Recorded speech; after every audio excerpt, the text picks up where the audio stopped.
Зарине Измаиловой 10 месяцев. Малышка родилась с физическими особенностями, синдромом Маркуса-Гуна и птозом, которые мешают ей жить полноценной жизнью. В России все говорят, что нужно подождать, и этот синдром, он неизлечим. Ждать остается только, какие будут последствия. В дальнейшем мы можем получить слепоту, либо косоглазие. Сейчас в другой стране, в Испании, можно сделать операцию по устранению этого синдрома. Но есть трудности с визами, и сама операция очень дорогая, поэтому мы ведем переговоры с Турцией. Возможно, мы найдем там подходящий вариант, и операция будет менее дорогая.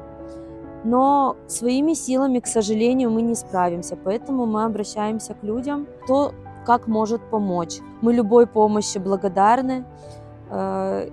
Пожалуйста, не проходите мимо нашей проблемы. Мы хотим, чтобы наша малышка росла, развивалась и улыбалась. Первоначальная сумма к сбору около 1,5 миллиона.